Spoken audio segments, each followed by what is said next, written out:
너희를 박해하는 자를 축복하라. 축복하고 저주하지 말라. 즐거워하는 자들과 함께 즐거워하고 우는 자들과 함께 울라.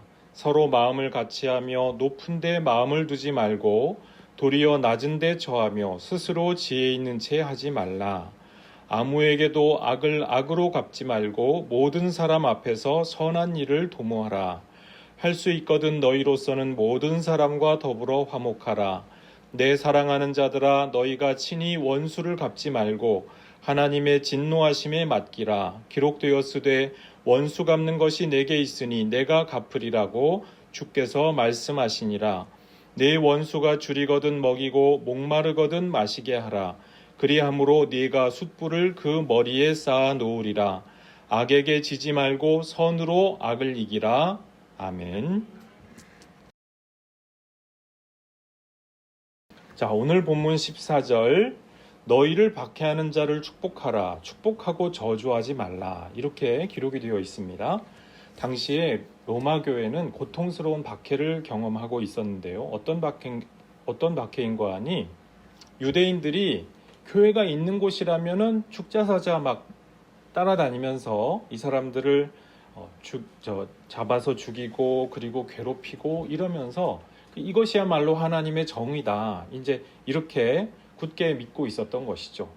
근데 당시 세상의 중심이 로마였거든요. 로마에도 교회 공동체가 많이 있었는데 이 유대인들이 아주 극렬하게 로마로 따라오는 거예요.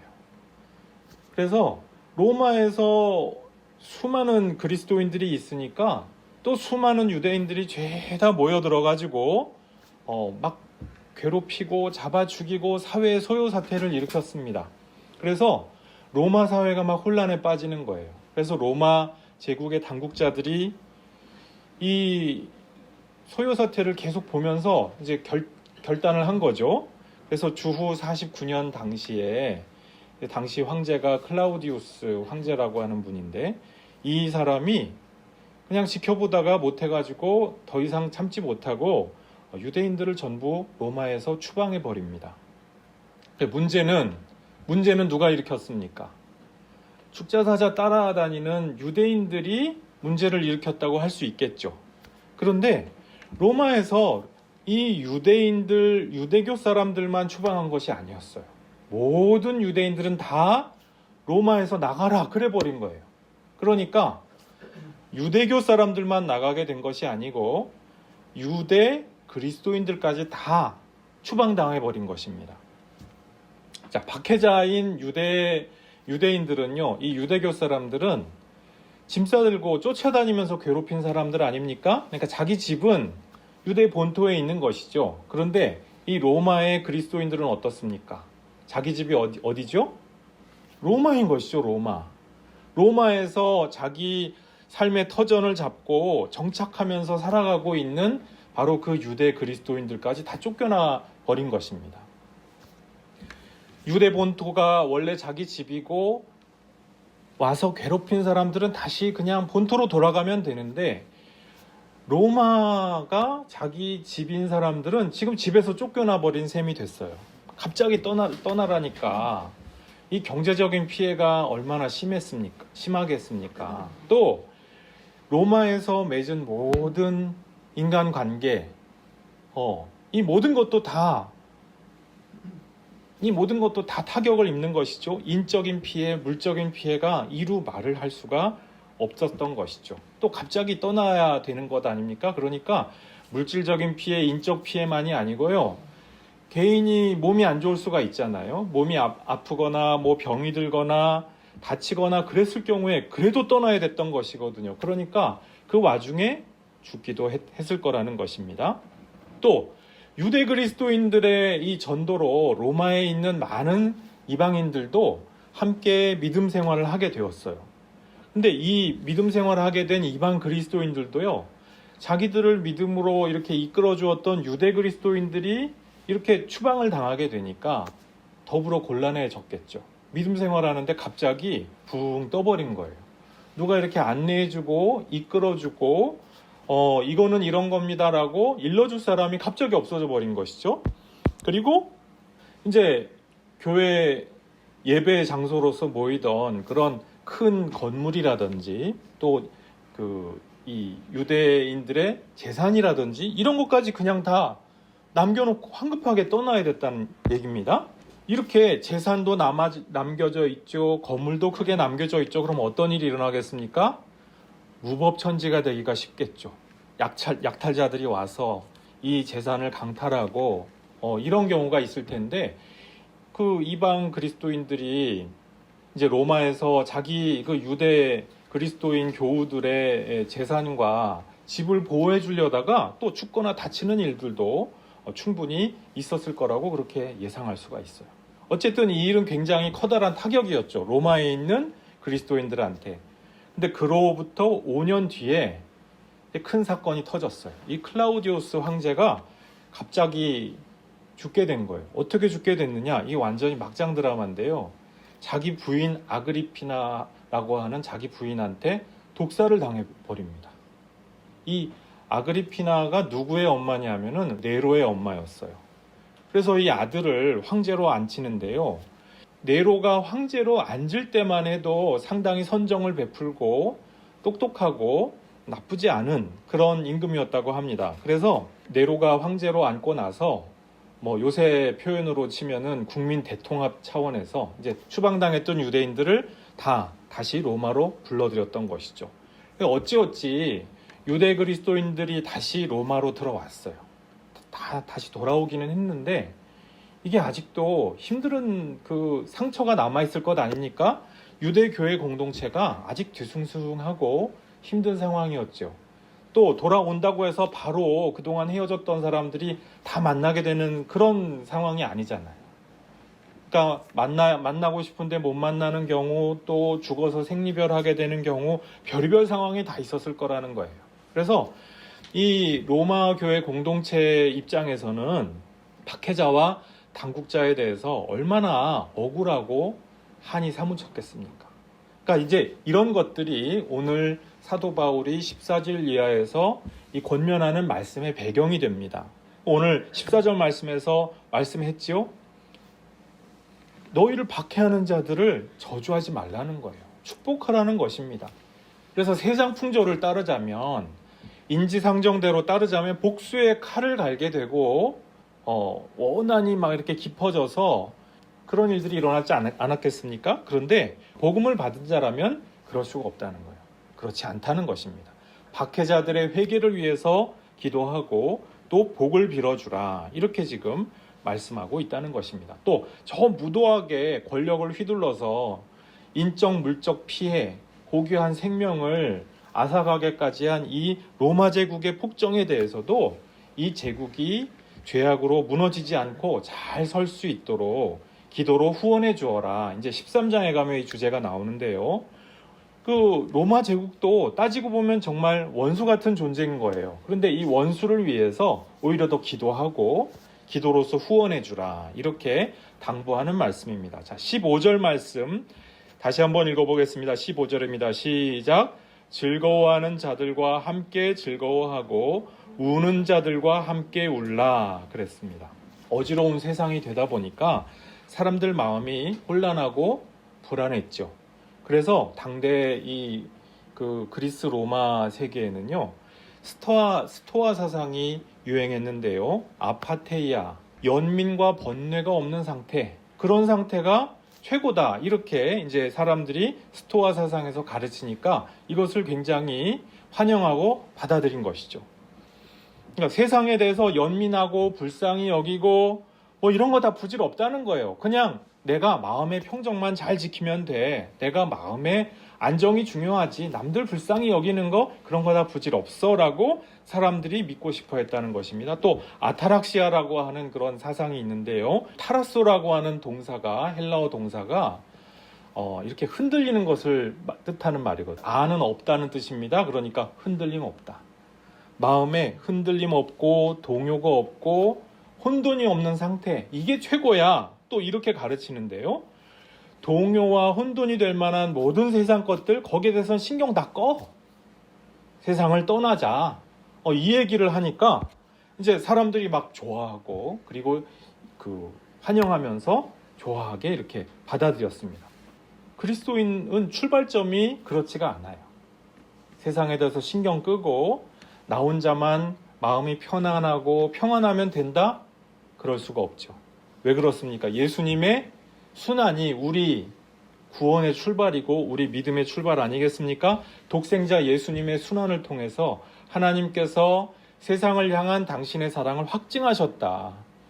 인류에 대해서 연대와 연민과 그리고 사랑을 보여주시고 확증하셨다라고 하는 것이 우리 기독교 신앙이거든요. 그래서 이 사랑 때문에 우리가 이 세상의 모든 죄악과 저주와 고통을 넘어설 수 있는 희망과 비전이 있다. 이것을 믿는 것이 우리 기독교 신앙 아닙니까? 그래서 함께 공감하고 연민을 느낄 줄 알고 그리고 연대하는 것. 이것이 기독교 신앙에서는 결코 포기할 수 없고 포기해서는 안 되는 거라는 이 말씀입니다. 로마에서도 이 유대인 추방령으로 직접 손해본 것은 사실은 유대 그리스도인들만이죠. 이방 그리스도인들은요, 어떻게 생각을 하면은 나 몰라라 하면은 괜찮을 수도 있었을 거예요. 근데 우리 그리스도교 신앙의 본질에 비춰볼 때 이것이 맞습니까? 그럴 수 없다는 거예요. 예수님을 통해 하나님의 사랑을 정말 알았다면 그럴 수가 없다. 공감과 연민과 연대가 빠져 있다면 그것은 뭔가 중요한 본질과 핵심이 빠져 있다는 것입니다. 믿음의 중요한 핵심을 놓치고 있다. 그러니까 서로가 기쁜 사람과 함께 기뻐하고 슬픈 사람과 함께 슬퍼했으면 좋겠다. 이렇게 로마 그리스도인들에게 당부하고 있습니다. 우리에게도 동일한 당부가 있는 것이죠. 자, 16절 말씀 다시 한번 읽어보겠습니다. 서로 마음을 같이 하며 높은 데 마음을 두지 말고 도리어 낮은 데 처하며 스스로 지혜 있는 채 하지 말라. 아멘. 세상이 어지러울 때 나타나는 또 한 가지 현상이 있는데요. 그것은 바로 그 혹세무민하는 종교가 나타난다는 거예요. 사도 바울의 시대에는요, 많은 사람들이 어디에 혹세무민 당하고 있었느냐. 영주주의라고 하는 종교에 혹세무민 당하고 있었습니다. 또 혼합주의 종교에 귀의하여서 또 여기에 혹세무민 당하고 있었어요. 영주주의 또는 혼합주의 이런 종교들에 귀의해가지고 그 속에서 막 신비체험을 했어요. 막 기도하고 예배하고 자기들의 종교 제의를 하다가 뭔가를 보고 느끼고 만져보는 거예요. 그럼 와, 신기하다, 이게 진짜구나 라고 사람들이 생각을 한 것이죠. 그리고 또 이렇게 혼합주의에선 좋은 건 다 갖다 끌어서 얘기를 막 합니다. 그러니까 뭔가 심오해 보이는 거예요. 얼른 보아서는요, 이 예수님의 복음, 교회와 잘 구분이 되지 않을 때가 또 있었어요. 이게 도대체 교회인지 영주주의인지 헷갈립니다. 영주주의에서 교회에 있는 것도 막 끌어다 썼거든요. 그러니까 되게 서로가 헷갈리는 상황이었어요. 그래서 성경을 보면은 이 고린도 교회에서 이런 문제가 아주 두드러졌는데요. 열광적인 신비 체험을 하고 나면은 사람들이 뭘 보거나 뭐 어떤 능력과 기사와 이적이 일어난다거나 병고침이 나타난다거나 좋습니다. 그런데 그 다음에 따라오는 문제가 있습니다. 내가 그런 대단한 은사를 행했으니까, 내가 어떤 그러한 능력을 행했으니까 나 홀로 뭔가 더욱더 거룩하고 대단한 사람이 된 걸 거야. 절대 고독의 높은 차원을 헤매는 어떤 슈퍼맨이나 슈퍼걸이 된 것 같다. 이제 이런 살짝 착각을 하는 것이죠. 뭔가 더 높은 레벨의 뛰어난 지혜가 나한테는 주어져 있어. 다른 사람은 아니야. 라고 하는 오만에 빠지기가 쉽다는 것입니다. 고린도 교회의 상황을 보니까 이 열광적인 사람들이 얼마나 이 오만하고 그리고 착각에 깊이 빠졌었던지 사도 바울 선생한테 심지어 도전하고 공격하기까지 했습니다. 그러니까 이게 고린도 교회의 상황이었거든요. 그래서 이제 하도 신비 현상을 내가 경험을 했다, 내가 어떤 신비하고 심오한 것을 봤다, 이런 주장을 자꾸 하니까 사도 바울도 그래? 그렇다면 나도 내가 체험한 바를 내가 일러줄게 하고 말씀하는 장면이 나옵니다. 나도 하나님이 계신 3층천까지 올라가서 내가 말로 다 표현할 수가 없는 신비한 것을 다 보았단다. 그런데 그게 무슨 더 뛰어나고 대단한 지혜가 아니야. 정말 뛰어난 지혜는 바로 예수님이야. 이 말씀을 계속 하십니다. 예수님을 통해서 나타난 하나님의 지혜가 무엇이냐? 당신을 낮추어서 온전히 내어주시기까지 세상을 사랑하는 바로 그 지혜다. 너희가 하나님 사랑의 지혜를 대단히 오해하고 있다. 너희들이 지금 그렇게 믿음 생활하는 것은 십자가의 원수로 지내는 것이다. 이런 말씀을 하시거든요. 우리가 그리스도교 신앙을 갖고 믿음 생활을 한다는 건 뭡니까? 예수님을 따라서 낮고 겸손한 마음을 품는 것이지 괜히 더 높아지려고 하고 이런 거는 우리 믿음의 본질과는 매우 다르다는 것이에요. 또 예나 지금이나 이 종교가 사회 현실을 반영하기도 하는데요. 사람들이 괜히 이렇게 종교 세계에서 높아지고 싶어 한 게 아니었다는 거예요. 당시 로마 사회가 계급 구분이 굉장히 엄격했거든요. 그래서 분쟁과 다툼이 있을 때 이제 로마 사회는 법을 아주 잘 만드는 사회였으니까요. 그래서 법으로 공평하게 해결할 수 있을 것만 같았어요. 그런데 실제로 그거는 이제 이상이 그렇고 실제로는 어땠느냐. 법은 허울 뿐이었다는 거예요. 사실은 힘 있는 사람, 지체 높은 사람, 권력자 이런 사람들이 법정 다툼으로 보면 항상 더 유리했어요. 그래서 하층민들은요 언제나 불의와 모욕을 감내하면서 살아가야만 했습니다. 이런 상황이 되다 보니까 영지주의를 통해서 신비체험을 통해서 혼합주의를 통해서 내가 뭔가 더 높은 존재가 되고 싶어 하는 것, 일종의 정신적인 한풀이를 사람들이 하고 있었던 것이죠. 고대 세계가 영지주의의 시대였는데요. 우리 시대는 능력주의의 시대라고 할 수 있죠. 영지주의하고 능력주의는요 뭔가 다르잖아요. 이쪽 영지주의는 막 종교적인 막 신비 현상들을 추구하는 그런 그 움직임을 말하는 것이고, 능력주의는 막 공부 열심히 하고 출세하고 그렇게 해서 능력자가 되는 그런 게 능력주의잖아요. 그런데 이게 상관없을 것 같은데 본질이 다르지 않다는 거예요. 내가 능력 있고 잘났으면은 내 존재 레벨이 높아진다고 은연중에 생각을 하기 때문입니다. 이 마이클 샌델 교수님이 이 주제에 대해서 정확하고 훌륭한 분석을 해놨는데 그분 말씀이 이렇습니다. 능력과 내게 주어져 있는 능력과 달란트는요 내가 얻어낸 것이 아니라는 거예요. 그러니까 세상에 나와보니까 건강하다는 거예요. 또 태어나 보니까 좋은 환경을 갖춘 집안과 가정에서 태어났더라는 거예요. 이게 내가 얻어낸 게 아니잖아요. 축복받은 유전자를 또 받은 덕에요. 노력하면은 좋은 결과를 낼 수 있다? 와, 이것도 굉장한 은총이죠. 남들도 부러워할 만한 은혜를 받은 것이지. 그렇다고 해서 존재 레벨이 다른 건 아니잖아요. 그런데 우리 시대의 은연중에 사람들이 믿고 싶어하는 것이 나는 뭔가 존재 레벨이 달라. DNA부터가 나는 달라. 좀 뭐 그 시쳇말로 얘기하면은 나는 통뼈야 이런 생각을 한다는 거예요.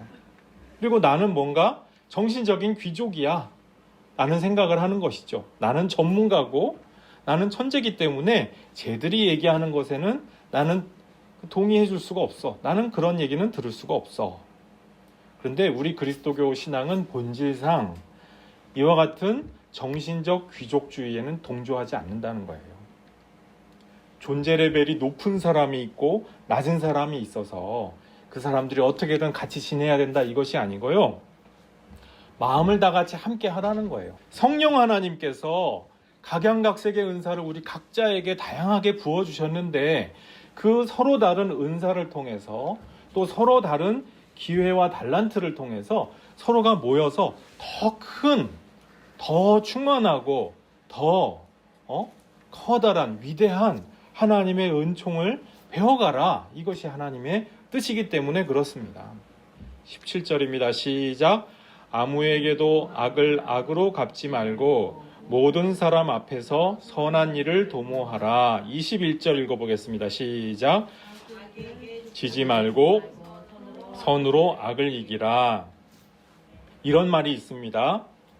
괴물과 싸우는 사람은 그 싸움 속에서 스스로 괴물이 되지 않도록 조심해야 한다. 당신이 그 시면을 오랫동안 들여다본다면 시면 또한 당신을 들여다보게 될 것이다. 이 니체가 했던 유명한 말인데요. 선악의 피안이라는 책에 나오는 유명한 말입니다. 그러니까 내가 악을 규탄하면은 내가 의로운 것만 같고 나는 좀 괜찮은 사람일 것만 같은데 실제로는 그렇지 않다는 거예요. 내가 그 악에 이기고 싶어 했는데 벌써 악에 진 상태더라. 스캇 백 박사님이 이제 상담을 많이 하면서 악의 심리학이라고 하는 것을 발견하게 됐다고 하는데요. 악인들도 남을 판단하더래요. 남들도 악하다고 판단하고 자기 나름의 정의감을 갖고 선악도 분별하더랍니다. 근데 남들을 악하다고 죄가 많다고 판단하면서 자기 결함과 불안정은 절대 인정하지 않더래요. 그래서 남 탓하고 남을 비난하면서 그 와중에 자기 결함은 그냥 묻어서 얼렁뚱땅 넘어가 버리더라. 이제 이런 뜻의 말씀을 하신 적이 있습니다. 심지어는 타인들을 다치게 만들고 죽이기까지 파괴하기까지 하면서 하는데 그거를 정의의 이름으로 하더래요. 악인이라고 해서 악의 이름으로 하는 것이 아니고 정의의 이름으로 그렇게 하더라. 이런 그 관찰을 한 적이 있습니다. 내 딴에는 정의의 이름으로 하는데 악에 바쳐서 악에 반응해서 하는 것이면 그때는 벌써 내가 악을 극복하고 있는 것이 아니죠. 악이 악을 이기고자 하는 우리를 극복하는 상황이 돼버린 것이죠. 우리가 악을 이긴 것이 아니라 악이 우리를 이기는 이런 어처구니 없는 상황. 그래서 야고보서 1장 19절 이하에 보면은요, 인간의 의로는 하나님의 의를 이룰 수 없다. 이렇게 말씀합니다. 악에 대해서 우리 개인의 의분과 정의감으로 맞받아치기 시작을 하면 반드시 질 것입니다. 이길 수 있는 방법이 없어요. 그렇다면 어떻게 하면 악에게 지지 않을 수가 있을까요? 이 스캇 백 선생님이 거짓의 사람들 그 책 결론부에서 여기에 대해서 사랑의 방법론으로만 이길 수 있다. 이런 말씀을 합니다. 와, 무슨 거창한 얘기를 하려고 이렇게 말씀을 하시나 했어요. 근데 결국 읽어보니까 사랑으로만 악을 이길 수 있다. 이 말씀을 하시려고 과학적 방법론이 어떻고 그랬는데 과학자로서 어떻게 이것을 설명하시겠습니까? 그런 질문에 대해서 이 스캇 백 선생님의 답변은 뭐냐? 모르겠다. 어떻게 그런 변화가 일어난지 난 잘 모르겠다. 거기까지는 잘 모르겠는데 좌우간 그런 것이 있더라. 뭔가 기적과도 같은 일이 사랑의 능력 가운데서 일어나더라. 그런 것이 있다는 것을 나는 알 뿐이다. 이런 말을 합니다. 악에 대해서 내가 사랑을 한다고 하는 것은 악에 대해서 타협하라는 말이 아니죠. 악이 찌르고 나를 파괴하려고 하는 것을 품어내고 겪어내고 그러면서도 거기에 굴복하거나 타협하지 아니하고 악에 먹히는 것이 아니라 악을 흡수하고 압도하고 정복해 나갈 수가 있다. 어떻게 가능하냐? 사랑으로부터 비롯되는 자발적인 헌신과 희생을 통해서 가능하다. 이제 이런 말씀을 하시는 그런 이야기입니다.